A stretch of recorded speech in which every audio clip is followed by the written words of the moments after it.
नमस्कार, मैं हूं यश खुराना। स्वागत है आपका खास पेशकश में। तेल में फिर आग। जी हां, आम जनता पर एक बार फिर महंगाई ने प्रहार किया है। एक दिन की स्थिरता के बाद आज फिर पेट्रोल डीजल की कीमतों में उछाल देखा गया है। देश के लगभग सभी शहरों में आज पेट्रोल के रेट में 25 पैसे प्रति लीटर और डीजल के दाम में 30 पैसे प्रति लीटर की बढ़ोतरी दर्ज की गई है।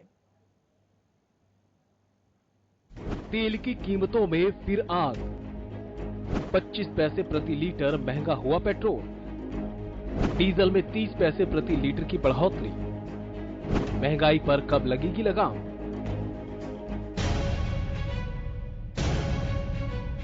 महंगाई ने आम जनता पर एक बार फिर प्रहार किया है। एक और जहां अर्थव्यवस्था पटरी पर लौट रही है, चौतरफा महंगाई से घिरे लोग एक एक पाई जोड़कर चल रहे हैं। ऐसे में पेट्रोल डीजल की कीमतों में उछाल ने आम जनता की जेब पर सीधा वार किया है। आज एक बार फिर पेट्रोल और डीजल की कीमतों में बढ़ोतरी हुई। इंडियन ऑयल कॉरपोरेशन लिमिटेड के मुताबिक देश के लगभग सभी शहरों में आज पेट्रोल के दाम 25 पैसे प्रति लीटर बढ़े हैं, जबकि डीजल की कीमतों में भी 30 पैसे प्रति लीटर की बढ़ोतरी हुई। आइए आपको सबसे पहले ग्राफिक्स के जरिए महानगरों में पेट्रोल और डीजल के दाम बताते हैं। दिल्ली में पेट्रोल 101 रुपए 64 पैसे, डीजल 89 रुपए 87 पैसे। मुंबई में पेट्रोल 107 रुपए 71 पैसे, डीजल 97 रुपए 52 पैसे। कोलकाता में पेट्रोल 102 रुपए 17 पैसे, डीजल 92 रुपए 97 पैसे। और चेन्नई में पेट्रोल 99 रुपए 36 पैसे और डीजल 94 रुपए 45 पैसे प्रति लीटर बिक रहा है। देश भर में बीते 4 दिन में डीजल के दाम में 4 बार इजाफा किया जा चुका है। भारतीय तेल कंपनियों ने 24 सितंबर को 20 पैसे, 26 सितंबर को 25 पैसे प्रति लीटर की बढ़ोतरी की थी। उसके बाद 28 सितंबर को भी डीजल की कीमतों में इजाफा देखा गया था और आज एक बार फिर पेट्रोल डीजल की कीमतों में बढ़ोतरी हुई। आज फिर पेट्रोल डीजलों के दामों में बढ़ोतरी देखने को मिली है। जो पेट्रोल है वो 25 पैसे और डीजल है 30 पैसे की बढ़ोतरी देखने को मिली है। कहीं ना कहीं लोगों में गुस्सा भी देखने को मिल रहा है। आपको बताना चाहूंगा, लोगों का कहना यही है कि पिछले 1.5 साल से कोरोना महामारी की मार झेल रहे हैं और लोग आर्थिक मंदी से जूझ रहे हैं और अब पेट्रोल डीजलों के दामों में बढ़ोतरी देखने को मिल रही है। लोगों का कहना है कि कहीं ना कहीं पेट्रोल डीजलों के दामों की बढ़ोतरी की वजह से जो गैस सिलेंडर है उसके भी दाम कहीं ना कहीं बढ़ ना जाए और जो बाजारों के अंदर सामान है वो दोगुने रेटों पर मिल रहा है। तो फिलहाल दो लोगों का कहना है कि हम कब तक इस महंगाई की मार झेलते रहेंगे। फिलहाल देखना ही होगा कि ये महंगाई कब रुकेगी। गोवा से कैमरामैन रंजीत के साथ गगन सागर, हरियाणा न्यूज। पेट्रोल डीजल की बढ़ोतरी से जनता त्रस्त है। गैस सिलेंडर से लेकर फल और सब्जियां लगातार महंगी हो रही है। अब एक दिन की स्थिरता के बाद फिर तेल की कीमतों में बढ़ोतरी से जनता परेशान है। लोगों का साफ तौर पर कहना है कि उनके लिए घर चलाना भी बेहद मुश्किल हो गया। बढ़ती महंगाई के बीच एक बार फिर से लोगों को पेट्रोल और डीजल के दामों का जो इजाफा देखने को मिला है। आज डीजल और पेट्रोल के दामों में अच्छा खासा इजाफा दर्ज किया गया है। सरकारी पेट्रोलियम कंपनी IOCL के मुताबिक पूरे देश में आज पेट्रोल के दामों में लगभग 24 पैसे के करीब वृद्धि हुई है, जबकि डीजल के दामों में यही वृद्धि 30 पैसे दर्ज की गई है। फतेहाबाद की अगर बात करें तो फतेहाबाद में आज पेट्रोल के दाम 100 रुपए 2 पैसे, जबकि डीजल के दाम 91 रुपए 31 पैसे हो चुका है। बढ़ती महंगाई के बीच और बढ़ते पेट्रोलियम पदार्थों के दामों के बीच लोगों को बड़ी परेशानी का सामना करना पड़ रहा है। लगातार बढ़ रहे पेट्रोलियम पदार्थों के दाम लोगों के लिए मुसीबत का कारण बने हुए हैं। हरियाणा न्यूज के लिए फतेहाबाद से अजय मेहता। उधर हिसार से भी हमारे संवाददाता ने लोगों की बढ़ते पेट्रोल डीजल के दाम पर प्रतिक्रिया जाननी चाहिए, तो लोगों का कहना है कि बीच में राहत के बाद फिर तेल कीमतों में उछाल आया है, जिससे जनजीवन पूरी तरह से अस्त व्यस्त हो गया। लोग जैसे तैसे मिलजुल कर काम चला रहे हैं। आम जनता महंगाई से पूरी तरह से त्रस्त है और लगातार सरकार से मांग कर रही है कि उनको थोड़ी बहुत ही सही लेकिन राहत दी जाए। एक बार फिर से बेलगाम तेल कंपनियों ने डीजल और पेट्रोल के भाव में बढ़ोतरी की है। गुरुवार यानी 30 सितंबर को 25 पैसे पेट्रोल और 30 पैसे डीजल में बढ़ोतरी करते हुए लगातार आम आदमी की कमर तोड़ने का काम किया जा रहा है। आज के रेट हम बताएं, डीजल 90 रुपए 87 पैसे और पेट्रोल 99 रुपए 72 पैसे हो चुका है। इसको लेकर के जहां विपक्ष लगातार सरकार पर हमलावर है, वहीं आम जन भी सरकार से गुहार लगा रहा है कि डीजल और पेट्रोल की लगातार बढ़ती कीमतों को कम किया जाए। हमारे साथ यहां पर साथी भी है। किस प्रकार से लगातार डीजल पेट्रोल के भाव बढ़ रहे हैं? सर ऐसा है, 4-5 दिन से लगातार दोनों पेट्रोल और डीजल के पैसों में रेट बढ़ रहा है। वो काफ़ी दिन से रुका हुआ था, एक दिन घटा भी था, पेट्रोल भी डीजल भी, लेकिन फिर से वो दोबारा से स्टार्ट हो गया पैसों में। कहने की सरकार कह रही कि कच्चे तेल की कीमत है जो वो बढ़ गई, इस वजह से इसके रेट बढ़ रहे हैं जी। हाँ। इसका आम जनजीवन पर कितना असर पड़ रहा है? फुल है जी सर, सेल डाउन है बिल्कुल, और ग्राहक कतराता है जी। एक बात और भी है, जैसे पहले तो लेते थे अपना मोटरसाइकिल उठा के चल पड़े, अब 2 मित्र मिलकर भाई हम हाँ दोनों के पैसे बच जाएंगे, आज मेरा लेकर चल कल अपना लेकर चलेंगे, इस तरह से को काम चला रहे। बाकी जनजीवन पूरा अस्त व्यस्त हो रहा है जी। बिल्कुल कितनी अच्छी बात बताई गई है कि लगातार डीजल और पेट्रोल की बढ़ोतरी के कारण आम जनजीवन कितना अस्त व्यस्त हो रहा है और लोग एक व्हीकल पर जाना पसंद करते हैं। अगर दोनों लोग एक ही कार्यालय में काम करते हैं, सरकार से लोग लगातार मांग कर रहे हैं कि डीजल पेट्रोल के भाव में कमी की जाए, लेकिन सरकार के कान पर जूं नहीं रेंग रही। और एक और जहां किसानों पर प्रकृति की मार पड़ी है, फसलें डूब चुकी हैं, फसलें तबाह हो चुकी है, वहीं डीजल और पेट्रोल की लगातार बढ़ती कीमतें भी किसान को तबाही की ओर लेकर जा रही है। अपने सहयोगी जगदीप के साथ अनूप कुंडू, हरियाणा न्यूज, हिसार। तो तेल में फिर आग, यानी कि चारों खाने जनता पिसती हुई नजर आ रही है और जनता पर महंगाई की मार इस कदर पड़ रही है कि कमर टूट रही है। लेकिन सबसे बड़ा सवाल यहां पर यही है कि जनता यहां पर त्रस्त हो रही है और सरकार अपना कलेक्शन करने में, टैक्स का कलेक्शन करने में पूरी तरह से मस्त है। फिलहाल ग्राउंड जीरो से भी रिपोर्ट ले लेते हैं। इस कड़ी में आपको बता दें कि हमारे संवाददाता लगातार हमारे साथ बने हुए हैं। गुरुग्राम से सुशील हमारे साथ जुड़ गए हैं और इसी के साथ ही फरीदाबाद से हमारे साथ राजा पटेल जुड़ गए हैं और इसी के साथ ही आपको बता दें यहां पर आकाश जिंदल हमारे साथ जुड़ गए हैं जो कि अर्थशास्त्री है। आकाश जी, सबसे पहले आपका बहुत बहुत स्वागत है हरियाणा न्यूज पर। धन्यवाद। आकाश जी, मैं इससे पहले कि आपके पास आऊं, इससे पहले ग्राउंड जीरो से रिपोर्ट जानना बेहद जरूरी है। सुशील, फिलहाल क्या स्थिति बनी हुई है, पेट्रोल डीजल का रेट क्या है और जनता क्या कुछ कह रही है? देखिए, गुरुग्राम की अगर हम बात करें तो आज जो पहले रेट थे पेट्रोल के वो 99 रुपये 15 पैसे पेट्रोल मिल रहा था और डीजल का रेट वहीं 90 रुपये 29 पैसे था। जबकि आज जो 24 पैसे पेट्रोल में बढ़ोतरी की गई है, जो गुरुग्राम में लागू किया गया है, उसके मुताबिक अब 99 रुपये 39 पैसे पेट्रोल हो गया है। वहीं डीजल की कीमत 50 रुपये 90 रुपये 59 पैसे तक इसकी कीमत हो गई है डीजल की। आपको बता दें कि इससे पहले यानी 28 सितंबर को 2 दिन पहले ही गुरुग्राम में डीजल के कीमतों में लगभग 15 पैसों की बढ़ोतरी की गई थी और उसके बाद आज यह 31 पैसे की बढ़ोतरी दर्ज की गई है। जब हमने बात की पेट्रोल पंप से संचालक से तो उनका साफ कहना है कि इससे पहले 5 सितंबर को, इसी महीने 5 सितंबर को 15 पैसे कम डीजल और पेट्रोल की कीमतों में कमी आई थी। उसके बाद लोगों को उम्मीद थी कि पूरे देश में अब पेट्रोलियम पदार्थों की कीमतों में गिरावट आएगी और कहीं ना कहीं उम्मीद थी। लेकिन 28 सितंबर को जो बढ़ोतरी की गई डीजल की कीमतों में, वो 28 सितंबर को 25 पैसे की बढ़ोतरी की गई थी और उसके बाद आज यह बढ़ोतरी की गई है जिसमें पेट्रोल की कीमतों में भी बढ़ोतरी हुई है और डीजल की कीमतों में भी बढ़ोतरी हुई है। तो इनका कहना है कि इससे कोई जनता पर असर साफ नहीं दिखता, क्योंकि जो लोग रेगुलर वेज में आते हैं वो आ रहे हैं, लेकिन कहीं ना कहीं जो किराए हैं, जो जितने लोग जो डेली का कंजम्पशन है, उसमें असर जरूर पड़ता है। और कहीं इनको जो उम्मीद थी, जो लोगों को उम्मीद थी कि सरकार के आने के बाद अब इनकी कीमतों में गिरावट दर्ज की जाएगी, कीमतें कम होंगी, वो कहीं दूर दूर तक नहीं दिख रहा है। और इस बार जो कीमतों में बढ़ोतरी हुई है उससे इनके उम्मीदों पर पानी फिर गया है। जी चलिए सुशील, आपके पास लौटेंगे। राजा पटेल भी हमारे साथ ग्राउंड जीरो से बने हुए हैं। राजा पटेल, फिलहाल क्या स्थिति है, पेट्रोल डीजल का रेट फरीदाबाद में क्या है?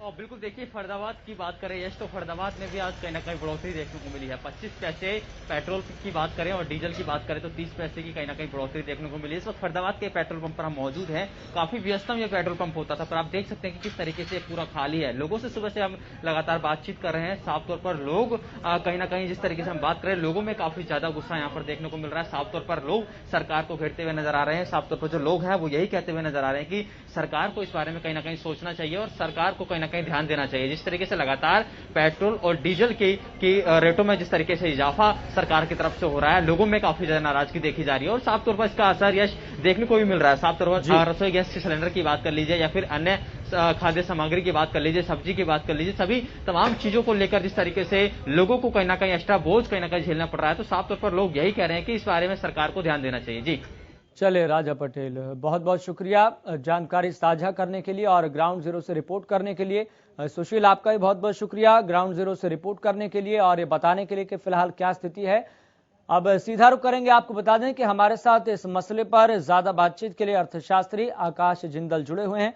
आकाश जिंदल जी, सबसे बड़ा सवाल यहां पर यह है कि सरकार का तो पूरा फोकस टैक्स कलेक्शन पर है, लेकिन सरकार जनता को राहत कैसे दे, इस पर बिल्कुल भी सरकार गंभीर नहीं है, बिल्कुल भी सीरियस नहीं है। जी देखिए, आज जनता जो है बहुत बुरी तरह परेशान है। कुछ डेटा आपको दे दूं। WPI इन्फ्लेशन यानी महंगाई दर, जी, होलसेल प्राइस इन्फ्लेशन, जो अगस्त का डेटा है 11.39%। आप इससे मेकआउट कर सकते हैं कि कितनी ज्यादा महंगाई चल रही है। मानता हूं इंटरनेशनल मार्केट में क्रूड ऑयल के दाम बढ़े हैं, कच्चे तेल के दाम बढ़े हैं, और आपके एक कार्यक्रम में मैंने ये प्रेडिक्ट भी किया था जब $70 पर बैरल चल रहा था। मेरी ही प्रेडिक्शन थी आपके चैनल और तमाम चैनल पे कि 10% के आसपास इंक्रीमेंट होगी ग्लोबल क्रूड ऑयल प्राइसेस में। आज वो 10% हो चुकी है, $78 के आसपास है ब्रेंट क्रूड जो इस समय। तो और साथ में जो US डॉलर है उसका रेट भी करीब 74 से ऊपर चल रहा है। बट आज की तारीख में आम हिंदुस्तानी आदमी को रिलीफ चाहिए सेंट्रल गवर्नमेंट और स्टेट गवर्नमेंट से। सेंट्रल गवर्नमेंट को एक्साइज कम करना चाहिए, स्टेट गवर्नमेंट को वैट कम करना चाहिए, तो सरकारों को टैक्स कम करना चाहिए, क्योंकि आम आदमी महंगाई की मार से पिस रहा। कोरोना की वजह से इकोनॉमी डाउन हुई थी और अभी इकोनॉमी ने रिकवर करना शुरू किया है। अभी इकोनॉमी रिकवर पूरी तरह नहीं हो पाई जी। लोगों को काम धंधों बिजनेसेस से वो वाली इनकम वापस नहीं आई है। साथ ही साथ जॉब्स भी उस तरह से नहीं अवेलेबल है।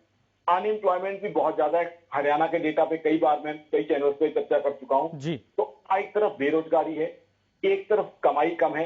तो ऐसे में लोगों के लिए तकलीफ ये है कि एक तरफ उनकी इनकम रिड्यूस हुई है और खर्चा बढ़ता जा रहा है, और इसका एक कैस्केडिंग इंपैक्ट पड़ता है। कैस्केडिंग इंपैक्ट इस तरीके से पड़ता है, डीजल प्राइसेस से जितने भी ईटेबल्स हैं, जितने भी कंज्यूमेबल्स हैं, सब्जियां हैं, दूध हैं, जो डेली के कंज्यूमेबल हैं, उन सब ने डीजल पे ट्रेवल करना है।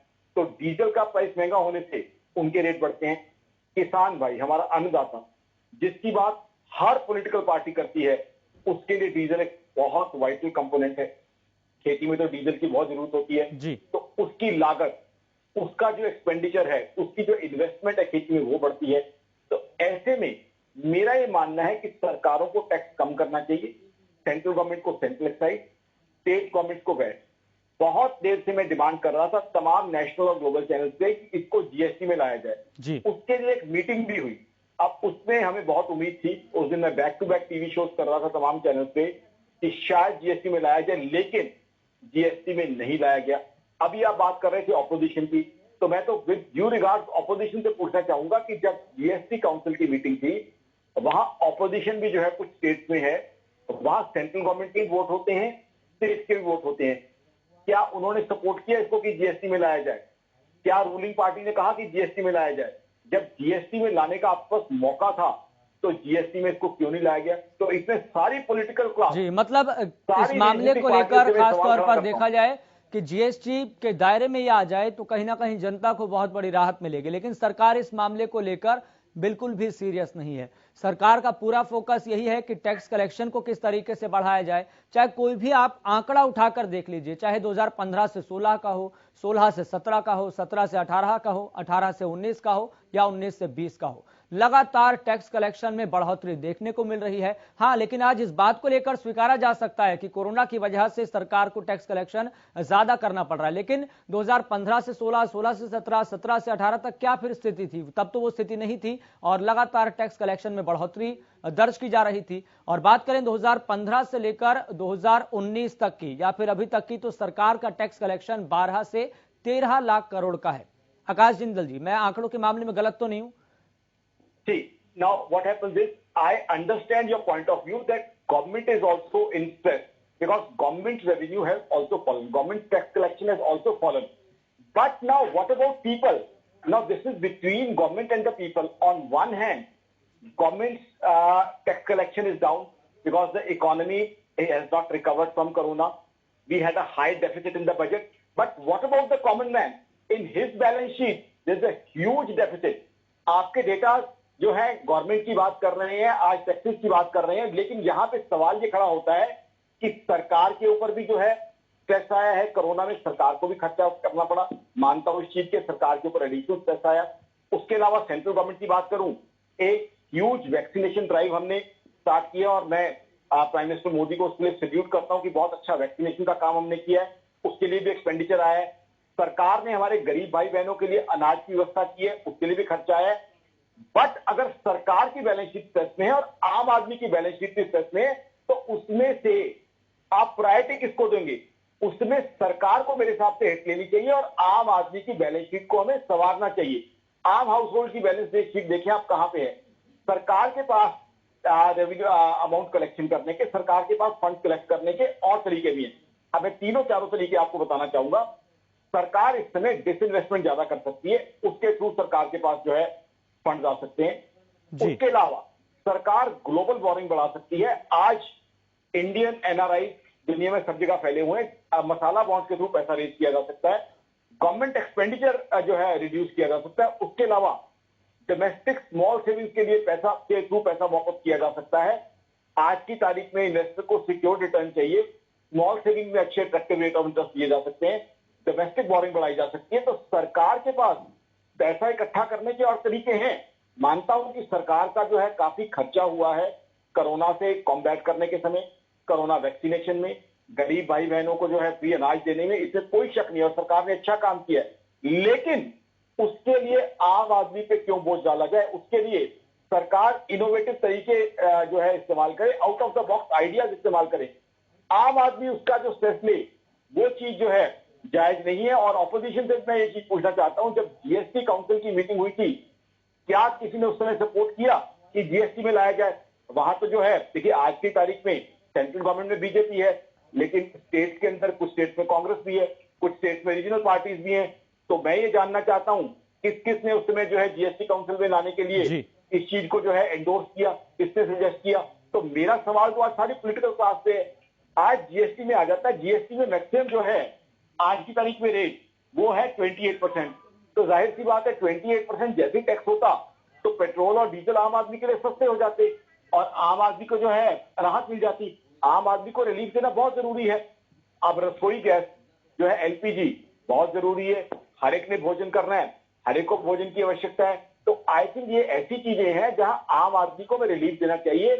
टैक्सेस के अंदर रिडक्शन होनी चाहिए, चाहे जीएसटी में लाया गया, जीएसटी में नहीं लाया गया तो सेंट्रल एक्साइज कम किया जाए, स्टेट का वैट कम किया जाए, ताकि आम आदमी को रिलीफ मिले। देखिए इन्फ्लेशन जो है इकोनॉमी के हिसाब से बताऊं, inflation is something which directly it's into GDP growth. और जीडीपी ग्रोथ कम होगी तो डेफिसिट बढ़ेगा, डेफिसिट बढ़ेगा तो क्या होगा? सरकार को और नए टैक्सेस लगाने पड़ेंगे, तो हम कहां पहुंचेंगे? और आज की तारीख में हम सब जानते हैं कि जॉब की कंट्री में बहुत जरूरत है।